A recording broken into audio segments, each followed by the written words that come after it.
I stood in front of my new home in Eugene, Oregon, a two-bedroom, white bungalow with a wooden fence and pale purple wisteria climbing over the porch.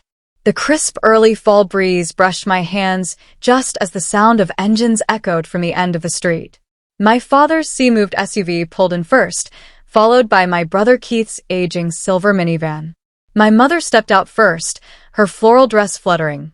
Waving like this was some kind of joyful family reunion. Her face glowed with expectation, nearly blooming. Keith's wife rushed to unbuckle the twins from the back seat. Keith stayed in the car, eyes glued to the rear view mirror, fixing his hair. Of course he did. I stepped off the porch, hand already resting on the doorknob. This isn't where we were supposed to be. Isabel, my father frowned, eyes sweeping the quiet ST. And the small house behind me. Glenwood, Dad, this is my house. Silence. Heavy, like the air just before a storm breaks. What the hell is this? Keith suddenly shouted, loud enough to make a few neighbors peek through their windows. Where are we supposed to stay? How are we supposed to squeeze into this matchbox? I opened the door calmly. You're not staying here. This house isn't for you. My mother's mouth dropped open. Heather froze on the first step, still holding the baby. The kids looked at each other from inside the minivan, confused. My father stepped forward slowly, his voice low but simmering. The Oakhurst house is already under contract. It's in your name. The seller's expecting signatures this week. I never agreed to that, I replied. You let us believe it was happening. My mother hissed, her voice trembling. Whether from guilt or performance, I couldn't tell. You said you were considering it. I said I was exploring my options. I corrected. This is the one I chose. Keith marched onto the porch, face flushed, fists clenched. You're seriously abandoning your family, leaving us scrambling with 3 kids and no place to go. I looked him straight in the eye. The same man who burned through 3 lifelines and still stood here, palm outstretched like it was a birthright. No, I'm not abandoning anyone. I'm just refusing to be used anymore. I shut the door, not forcefully, but with purpose. The last thing I heard before it latched was Keith shouting behind me. How selfish do you have to be to pull something like this, Isabel? Inside, the silence came instantly. Not cold, just calm. For the first time in years, the space around me felt like mine. No one cutting in, no shouting, no footsteps echoing. Where they didn't belong. I leaned back against the locked door, my hands still shaking from the adrenaline. But inside, I was certain I didn't owe them anything. Not a house, not a bedroom, not even an explanation. And they knew it. They just never thought I'd say it out loud. I was never a difficult child, and maybe that's exactly why I was overlooked from the very beginning. Growing up in the suburbs of Spokane, Washington, my family wasn't wealthy, but we weren't struggling either. We lived in a gray-roofed 3-bedroom house with a backyard big enough for a wooden swing and a small vegetable garden. But inside that house there was one thing that was never shared equally. Attention. Heath, my older brother by 2 years, was always called the great hope of the Callahan family. Not because he was especially talented, but simply because he was a boy. My mother once said bluntly, boys need investment. Girls just need to know how to manage. I'll never forget when I was in 4th grade and won first place in the state's spelling bee. My parents didn't come to the finals because Keith had a school soccer game. When I brought home the gold medal, my mom barely glanced at it before asking, did Keith score a goal? He didn't. But he still got taken out to our favorite steakhouse to celebrate while I ate frozen pizza at home. I got used to that kind of imbalance. When I aced my biology exam, they said the test was probably easy. When Keith got a B- in math, it was a household event. See, all he needed was a little push. Keith always got investments.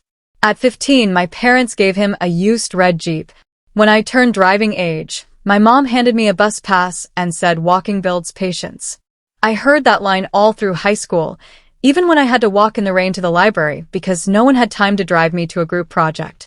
I never asked for much. I knew asking was pointless. When I got accepted to the University of Washington's interior design program with a partial scholarship, I cried tears of joy. My mom's reaction? Whame in a glass of water. Why that major? How do you expect to make a living decorating houses? And Keith? He went to a private business school nearby. No scholarship, but my parents did their best. That best included draining the college savings account meant for both of us to cover his second year's tuition. I only found out when I called the financial office to pay for my fall semester, and they said flatly, the account was empty. No warning, no apology. I called my dad. He replied curtly, you can apply for more aid. Your brother doesn't have a backup plan. He needs support. I sat in my dorm room for hours, stunned, phone limp in my hand, heart pounding like something had just been ripped out of me. I finally understood. In their eyes, everything I achieved was just natural, something they didn't have to worry about. But Keith, no matter what, was always worth the extra help because he needed it. Didn't I ever need help too? After that, I picked up 2 jobs, a morning shift as a library assistant and evening hours packing online orders for a handmade flower shop. I learned to make 1 packet of ramen last 3 days. I told no one, not even my best friend. I didn't want pity. I wanted to stand on my own. Not for them, but for me. Keith never graduated. He dropped out his final year, saying his startup idea was too promising to wait. And once again, my parents emptied part of their retirement savings to invest in the business. Unsurprisingly, it failed in 8 months. By then, I was interning at an interior design firm in Portland, renting a shoebox-size room, but managing everything on my own. I didn't go home that Christmas. My mom sent a passive-aggressive text. The family feels empty without you. You're the big sister. You should think of your brother. I didn't reply. I had been thinking of him my whole life. And now here I am, standing inside the first house I bought myself after a decade of grinding and sacrifice. They're standing outside, furious about not getting a piece of something they never lifted a finger to build. And me for the first time. I'm on the inside, locking the door not to run, but because I finally chose myself. I remember that day clearly. It was a Friday in early August, the temperature hitting 95 degrees. I was sitting in the corner of a cafe near campus, laptop open, bank card in hand, ready to transfer the payment for my final semester's tuition. I had planned everything down to the dollar. After nearly a year of working without a single real break, I had saved enough. This was my last term before earning a bachelor's degree in interior design. A dream I had since 6th grade. The screen flashed an error. Transaction failed. Insufficient funds. Tried again. Same result. I opened my banking app. The tuition account balance was under $300. I blinked once, then twice. Just 3 days earlier it had over $6,000. Immediately called the bank. They confirmed the full amount had been withdrawn 3 days ago at a branch in Spokane by a check signed by Elaine Callahan, my mother. My chest tightened like someone had reached inside and squeezed my lungs. I called her. She answered after 3 rings. Oh, Isabel, I'm at the market with the kids. Everything okay? I gripped the phone. You withdrew all my tuition money. She paused for a few seconds, then sighed, as if she were the one who had been hurt. You know, Keith's in a tough spot. This startup really has potential. I thought you'd understand. I cut her off, my voice shaking with anger. You thought I'd understand you taking every cent I worked for all year to fund a lawn care app? Don't say it like that, Isabel, she snapped. It's a family project. Families help each other. You can apply for more student aid. Keith is putting everything into this opportunity. I lowered the phone from my ear just to breathe. I wasn't shaking because I was broke. I was shaking because I was betrayed again. She kept talking like she was the victim here. You've always been strong. Keith's not like that. You're always fine. And your brother, well, he needs more support. I said nothing else. I hung up. That evening I worked the night shift at the flower shop. While assembling a wedding bouquet, I silently calculated how many hours I'd need to replace what she took. I knew I wouldn't drop out.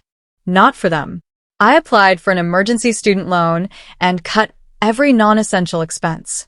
No coffee, no eating out, no streaming, no new shoes, even though my current pair had a split sole. Every morning I got up at 5 a.m. to open the campus library, went to class, then worked at the shop until p.m. 3 months passed. I survived. I studied. I told no one. Then my mom called and invited me home for Thanksgiving. Your dad's roasting that cheese-stuffed turkey you love. Keith springing the projector. The kids can't wait to see Aunt Isabel. I almost laughed. Mom, I'm barely surviving after losing all my tuition money. And you're talking to me about cheese. She chuckled lightly, as if nothing had happened. You always manage somehow. Thanksgiving's for coming together, not holding grudges over money. Grudges over money. Of course, that's how she'd frame it. I didn't say I'd come, but in the end I still bought a bus ticket from Portland to Spokane. Not because I wanted to, but because I wasn't yet strong enough to say no. That night, Keith showed up almost an hour late because of an online meeting with investors. He walked in dressed like he'd just stepped off a tech pitch stage, hugged Mom, kissed Dad on the forehead, and clapped me on the shoulder. You holding up okay? You look kinda tired. I looked him straight in the eye. I'm working 2 jobs a day just to survive. What about you? How's that plant care app going? He shrugged, grabbing a piece of garlic bread on hold. But don't worry, I've got a new idea. A platform to connect contractors to homeowners in real time. I stopped listening. I scooped up some mashed potatoes and swallowed it like gravel. That night I sat in my old room, now converted into a playroom for the kids, and made myself a promise. The next time anyone asks me to sacrifice again, I'll remember this feeling, the cold sting of being forgotten, the pain of kindness wrung dry. And I'll choose differently. I graduated on a gray, rainy June day. The whole campus cheered beneath umbrellas while I stood quietly at the end of the row, clutching a diploma that had cost me every ounce of energy in my youth. No one from my family came to the ceremony. My mom said she couldn't afford a plane ticket. Keith was tied up in a strategic meeting. My dad didn't answer my texts. I wasn't surprised. I wasn't even sad. I just quietly left campus, tucked the diploma into my backpack, and caught the overnight bus back to Portland, a place where, for the first time, no one knew me as Keith Callahan's little sister. The city welcomed me with honking horns, the scent of wet asphalt, and rows of buildings packed so tight it felt like there had never been room to breathe. I rented a tiny room in a shared house in the southeast, splitting a kitchen with 3 strangers, with a window that faced nothing but a stained brick wall. But to me, that was freedom. I started from the bottom. Office assistant at an interior design company that built model homes for real estate developers. My job was mostly coffee runs, organizing the materials closet, and filling out Excel spreadsheets. I didn't complain. I was the first to arrive, the last to leave. Every evening after work, I took on freelance jobs, floor plan designs for small real estate agents. At first, just a few $100, then thousands. I created a spreadsheet called Home Fund. Every month, I transferred 65% of my income into that account. No touching, no exceptions. I skipped weekend hangouts, turned down brunch invites with excuses about tight deadlines. I sent a gift to my best friend's wedding in Florida instead of flying out. I knew that if I stepped back even once, that dream could drift another year away, maybe forever. 7 years passed. I moved 5 times. Each move brought me closer to a real home.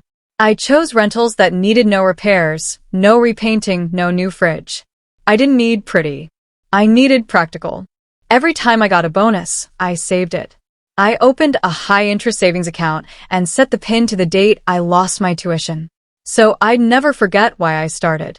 When I turned 31, my boss called me into her office. Isabel, I have a proposal. Would you like to lead a design team for a new client on the West Side? I couldn't hide my surprise. Me, as the team lead? You've been doing the job for 2 years. You've just been missing the title. I nodded right after the meeting. I submitted a pre-approval request to increase my mortgage limit. A week later, I got approved. I cried in the parking lot. That night, I printed a map of the city and pinned it to my wall. I marked every neighborhood, places where morning sunlight hit the kitchen windows, where the maples turned crimson in fall, where it was quiet but still close to a bus stop. I started touring houses every weekend. Some were beautiful, but too big. I didn't need 6 bedrooms. Others fit the budget, but felt like basements, dark, cramped, and joyless. I said no to all of them, not because I was picky, but because I hadn't worked this hard for 7 years just to settle.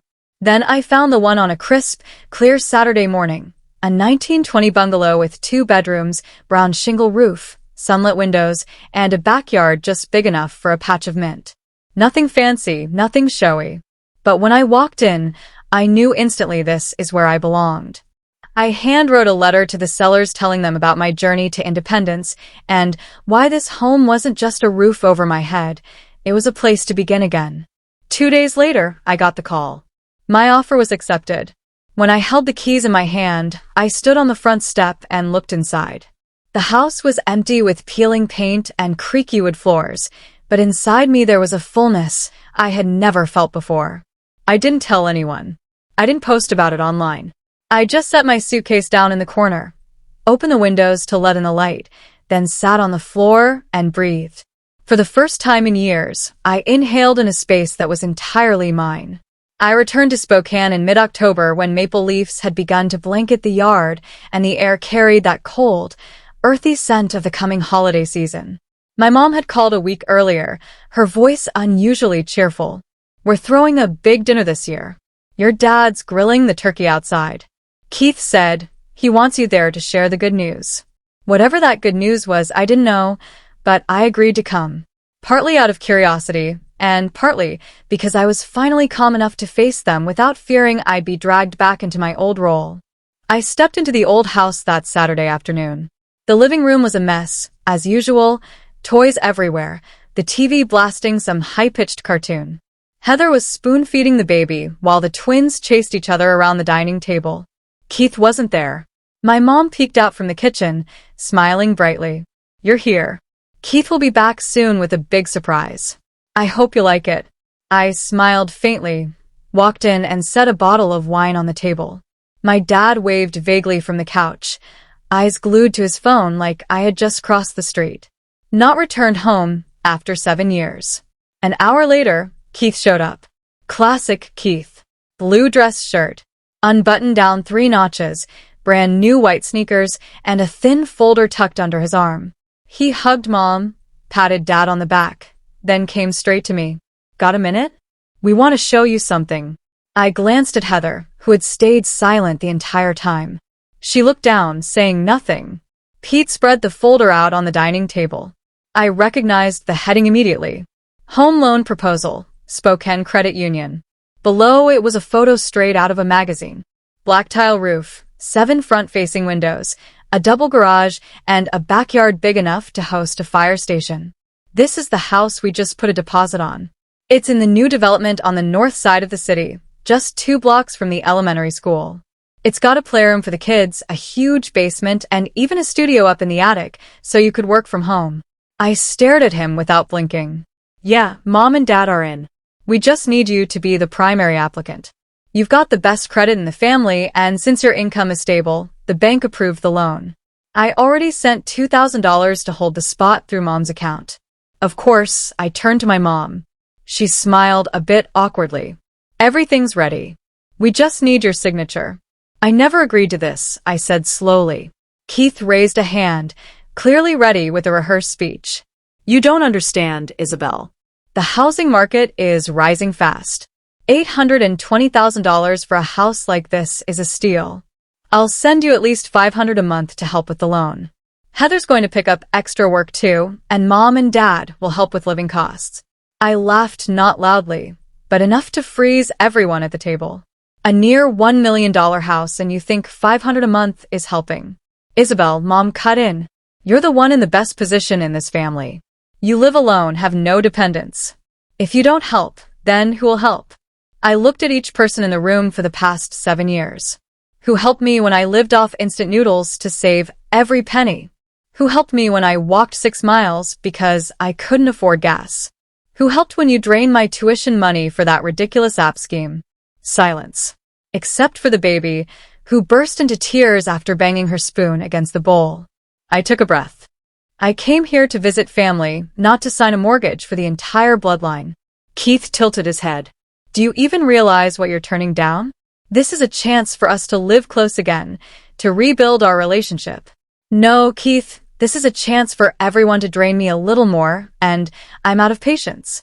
I folded the folder shut and slid it back to him. If you want the house that badly, buy it yourselves. But don't expect to use my name for a plan I never agreed to. I stood up. My mom started crying. My dad still didn't look up from his screen. Heather scooped up the baby. Her head bowed silent. As I reached the door, Keith shouted after me. Selfish. With family like you, we're better off without you. I didn't turn around, just smiled softly and whispered. Finally, someone said it. I left Spokane on Sunday morning on the 610 bus. No one came to see me off. Heather quietly closed the door after I pulled my suitcase across the threshold. Mom never came out of her room. Keith sent a single text at 1 a.m. You'll regret this. I didn't reply. During the 6-hour ride back to Portland, I stared out the window, watching the bare trees blur past like fragments of memory. There was a strange hollowness spreading through my chest. Not sharp pain, but a strange, weightless calm.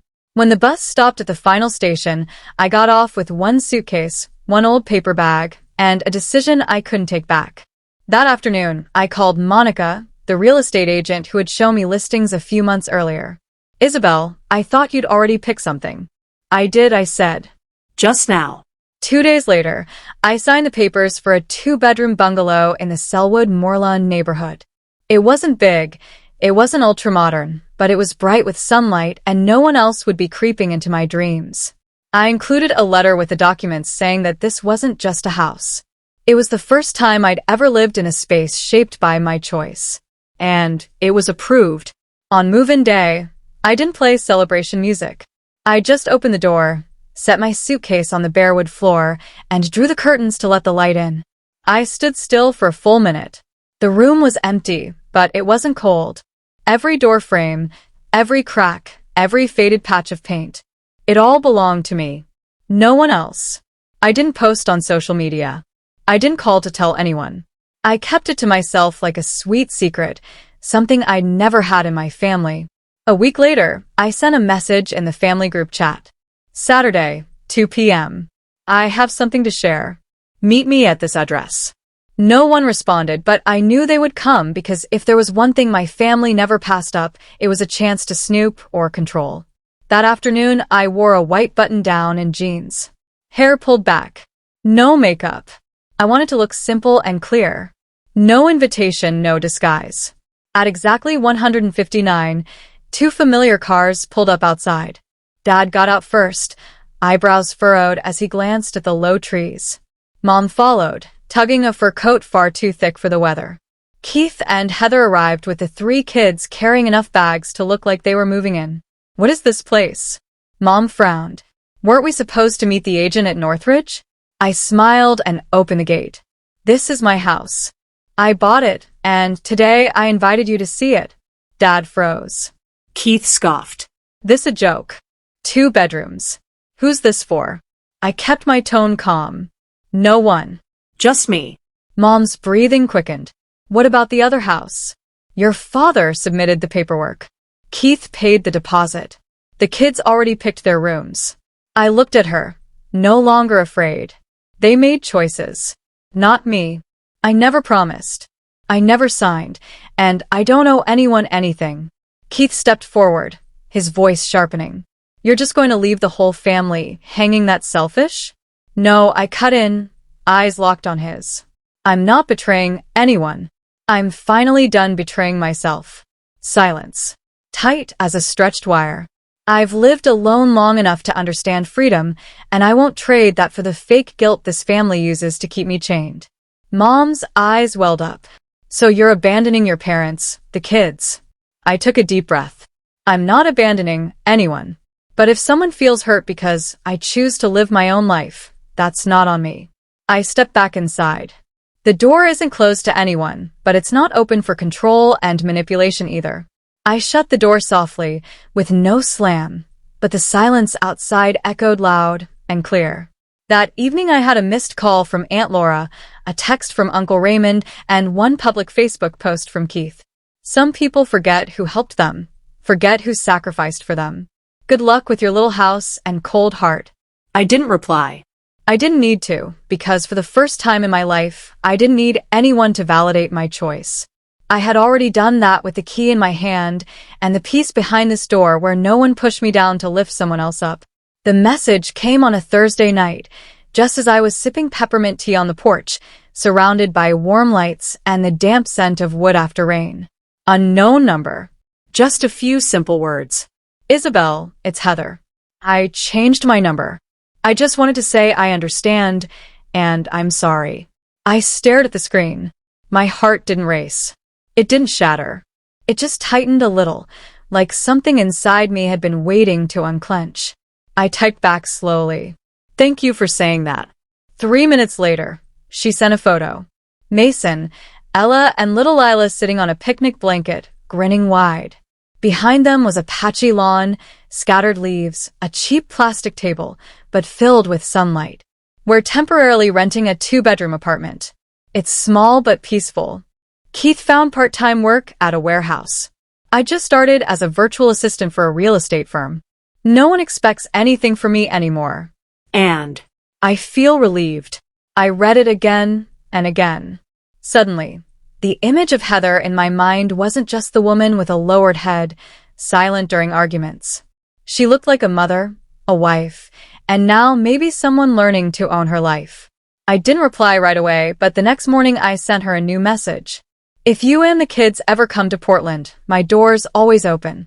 No pressure, no expectations. 3 weeks later, on a Saturday afternoon, a gray rental car stopped in front of my house. Heather stepped out in a plain hoodie, holding Mason and Ella by the hand, little Lila on her hip. She smiled. Not nervously, not awkwardly, but like someone who knew this wasn't a visit. It was a beginning. I opened the door, visibly moved. Was the drive okay? Better than I expected, she said, then chuckled. Lila slept all the way from Salem. The 3 kids burst into the backyard like someone had opened the gates. Ella squealed when she spotted the hammock I'd tied between 2 maple trees. Mason asked immediately, Isabel, do you have Wi-Fi? I laughed. Yes, but only after you help me water the plants. That evening, I laid out a simple meal on the patio. Grilled chicken sandwiches, pickled cucumbers, and some butter cookies I'd baked that morning. We ate, laughed, and shared stories. No one interrupting. No one taking sides. No Keith. No mom. No one to intrude. No one to silence. After the kids fell asleep and sleeping bags spread across the living room, Heather and I sat on the porch, each with a mug of hot tea. She spoke softly. I know that day everyone was awful. Him. Your parents. But back then, I didn't dare speak up. I thought staying quiet would make things pass. I looked at her without blame. You don't need to justify anything. You just need to live. And you're doing that now. Heather nodded, eyes slightly glassy. You know it was you who gave me the courage. You said no. You walked away. I never thought a woman in this family had the right to do that. I gave her hand a gentle squeeze. We're still learning, Heather, both of us. After that visit, we kept in touch more often. No pressure, no weight. Sometimes Heather sent a photo of Ella in the dress I'd sewn from leftover fabric, my first handmade piece. Other times, Mason would video call just to show off a robot he built from a discount kit. And sometimes I sent a photo back, Lila curled in my lap, crayon in hand, scribbling wildly on the porch wall. No one else in my family knew about those visits. I didn't share. Heather didn't either.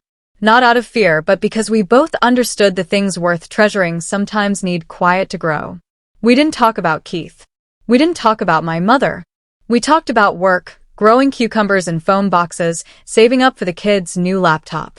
We talked like friends, not in-law sisters, not the chosen and the outsider. And I think maybe for the first time in my life, I had a family bond that didn't require me to fight to belong. Spring in Portland always arrives gently, as if it doesn't want to disturb anyone. The sunlight is never too harsh, the rain never too long, and the daffodils in my front yard bloom right on time, just enough to make me believe I'm exactly where I'm meant to be. I painted the living room a soft gray moon, built my own bookshelves, and planted mint along the kitchen window ledge. Every morning I make coffee with a French press, crack open the window to let in the breeze, and work on my old but reliable laptop. No one wakes me up, no one asks why I'm still single, and no one tells me to think about others first. Work steady. I've picked up a few freelance projects, enough to start saving for the Europe trip I've postponed 3 times. Taylor, my best friend, stops by now and then with a bottle of wine and a story from her office that always ends in laughter. My next-door neighbor, June, has started handing me a small bundle of herbs each week, along with unsolicited advice that somehow always lands right. One afternoon in May, I was wiping down the window glass when the doorbell rang. I thought it was Heather coming early, but when I opened the door, it was my mother. She wore a beige cardigan, hair neatly tied up, holding a box of homemade cookies. The scent of cinnamon and butter hit me instantly, pulling me back to elementary school winters, waiting for her to finish baking. The difference was back then, she never called me down to have any. "Do you have a moment?" she asked. Her voice was even, not cold, but for the first time I heard something like hesitation. I nodded and stepped aside. We sat at the small dining table by the window, my usual spot for reading and tea. She placed the cookie box down and said nothing for a while. "Your home is lovely. Not fancy, but very you." I didn't respond. I let the silence do its job. Finally, she spoke. "I was wrong for years. I thought pushing you would make you stronger, but really, I was just repeating what people once did to me." I looked at her not to demand an apology, but to truly see if the woman who once made me believe my worth depended on pleasing others had finally realized what had been lost all those years. "When your father lost his job a few months ago," she continued, "I finally understood what it's like to stand in a house where no one hears you. I used to think your silence was stubbornness, but now I see. Maybe you were just used to never being asked what you wanted." I placed my hand on the table. I didn't reach for hers, but I didn't pull back either. I learned to stand alone, not because I wanted to, but because I had no other choice. She nodded. Eyes misty. "I'm not asking you to forgive me right away. I just want you to know I'm trying to relearn how to be a mother, not the way I was taught, but in a way you deserve." We didn't hug. We didn't need to. But when I offered to make her dinner, my own recipe for Italian pasta, we both knew some cracks can't be sealed, but they can let the breeze in and soften over time. That night, I watched her walk away under the porch light. I wasn't sure if she'd come back again, but this time at least, she hadn't come to demand. She came to listen. And that, to me, was a beginning. A month later, I hosted a small gathering in my backyard. Just a few friends. Heather's kids, June and Taylor. No one mentioned Spokane. No one asked where Keith was. No one had to pretend. We laughed, played Name That Song. Lila colored the patio stones and called me Aunt Bella. I didn't correct her. As twilight fell, I stepped back, looking at the little yard filled with laughter, and for the first time I felt like I belonged to a family. Not because of blood, but because of kindness without conditions. Family, I realized, isn't a place that demands your sacrifice. True family is where you're allowed to be yourself without shame, without having to apologize for choosing your own path. Isabel's story proves that sometimes family isn't where you're born, it's where you're heard and respected. In a world that often expects women to suffer in silence, Isabel chose to stand up, set boundaries, and build a life with her own hands. She didn't seek revenge through bitterness, but through growth, peace, and true freedom. Because real happiness doesn't come from someone else's approval. It begins the moment you choose yourself every day. What do you think about Isabel's decision? Would you have done the same in her place? Share your thoughts in the comments, and don't forget to follow the channel for more heartfelt stories about family and life.